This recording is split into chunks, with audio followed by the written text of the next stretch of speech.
Hey everyone, welcome back to the puzzle solving series where I will share with you what is going through my mind as I encounter new positions for the very first time. So to start with, I will load a new position and start the timer.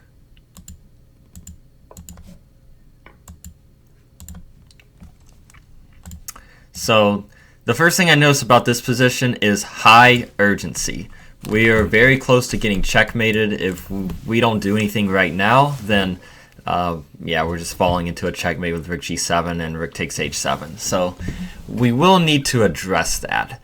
Now, we don't really have any checks that are very useful. The only check on the board is taking f2, but that looks like it's just going to end up losing material because we're going to end up needing to get a rook away for the queen anyway. So our first move is going to have to be to take something. That's the only thing it can be. If we don't capture something, then rook g7 comes next. So there are 4 moves that capture. There's rook takes queen, and we can also take one of their rooks with our queen, or take their rook.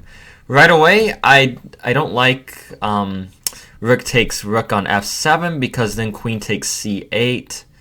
But maybe that is okay because we can go back and then we're threatening both their rook and threatening f2. So that actually could work out.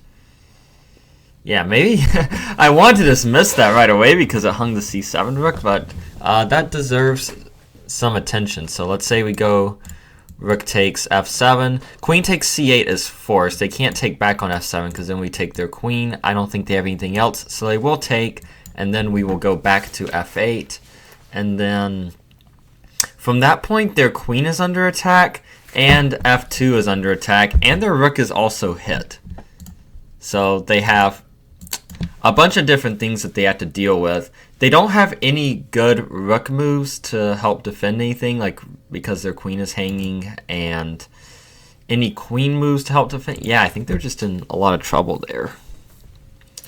I just want to think about other moves. If we go rook takes queen, then they have a perpetual by shuffling the rook back and forth between g7 and...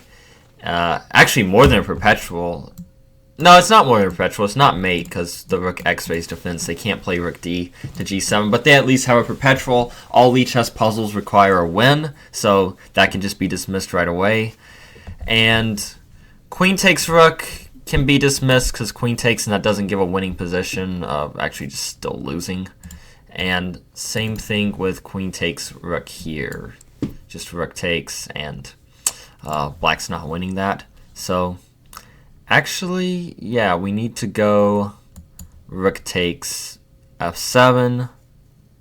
That's pretty sure that's it, so I'm going to go ahead and lock that in.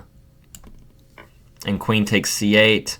And I don't see any reason to make a king move here. We want to make a threat, so I'm going to go rook to f8, and that's right. So yeah, that puzzle was pretty straightforward. A bunch of pieces that we could take. I'd say the key thing to see is that rook takes c7, that rook g7 draws because they have a perpetual here. And so other than that, you don't freak out and take anything, the queen for the rooks, because that's never going to win. But if you just go rook takes f7, and my first instinct was to dismiss this move because it allowed queen takes c8. It allowed them to take a rook with check, which seemed instinctively wrong. But yeah, it is good to get a clarification on that, to actually don't just dismiss things out of turn too quickly, but reach a conclusion and realize that after rook f8, white is just being overwhelmed. Black has too many threats. So thank you for watching this one. It was a pretty short one, and I will see you in the next one.